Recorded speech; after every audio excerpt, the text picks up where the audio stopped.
Buenas tardes, chicos. Lo primero, estad tranquilos porque esta semana tampoco hemos avanzado mucho, ¿vale? El primer día de esta semana estuve haciendo la presentación de la materia, como la que hice el viernes con vosotros. Ayer estuvimos recordando un poquito lo que es la ciencia, el método científico, paradigma, dogma, etcétera, que ya os lo puse en Edmodo y es un poquito la primera clase que vimos el año pasado, que si tenéis cualquier duda de eso, la semana que viene cuando estéis vosotros presencial, pues lo vemos. Y así que no os agobiéis, ¿vale? Entonces, bueno, este vídeo es un repasito un poquito del concepto de materia. Vamos a recordar los estados de agregación en los que podemos encontrar la materia y los cambios de estado, ¿vale? ¿De cara a qué? Pues aquí vamos a ver luego los niveles de organización de la materia y también cuando empecemos a ver otra vez el agua, las propiedades, las anomalías, pues me interesa que esto lo tengáis un poquito claro, ¿vale? Entonces os recuerdo que la materia lo podemos definir como todo aquello que tiene masa y ya veréis en física que eso implica o está relacionado con el principio de inercia, yo no me voy a poner a ese nivel, ¿vale? Y volumen, es decir, que ocupa un lugar en el espacio. ¿Vale? Entonces podríamos definir así la materia. La materia sabéis que se puede encontrar en 3 estados de agregación, aunque podríamos hablar de un cuarto estado de agregación que sería el estado plasma. El estado plasma es un estado gaseoso a una temperatura tan elevada que los átomos están totalmente ionizados, ¿vale? Pero bueno, para ahora mismo nos vamos a centrar en el estado sólido, líquido y gaseoso, ¿vale? Entonces os recuerdo que en el estado sólido las partículas pues están bastante próximas unas con otras, de tal manera que aunque se pueden mover, los movimientos son movimientos pues relativamente pequeños, ¿vale? No pueden tener grandes, vibran un poquito y poco más. Entonces, debido a esta fuerza de atracción entre las partículas, pues los sólidos tienen unas características determinadas. Por ejemplo, tienen una forma propia, tienen un volumen propio. Y recordáis que cuando aumenta la temperatura os recuerdo que es una medida de la agitación molecular. Por lo tanto, sabéis que en la escala internacional, en el sistema internacional de unidades, la unidad que se emplea es el Kelvin, ¿vale? Sabéis que el 0 Kelvin corresponde a la temperatura a la cual no habría ningún tipo de agitación molecular.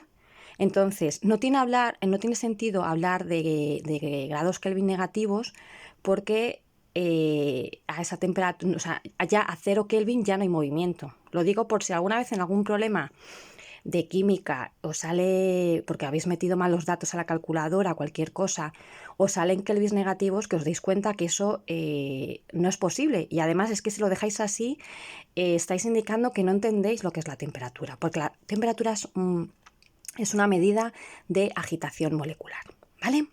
Entonces, cuando aumenta la temperatura, pues al principio lo que va a ocurrir es que estas partículas van a separarse un poquito más, van a poder vibrar un poquito más, por lo tanto se pueden separar y ocurren los fenómenos de contracción si disminuye la temperatura y de dilatación que tienen los sólidos, ¿vale?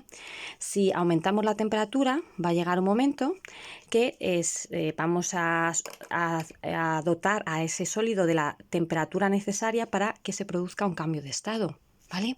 Y pase a estado líquido.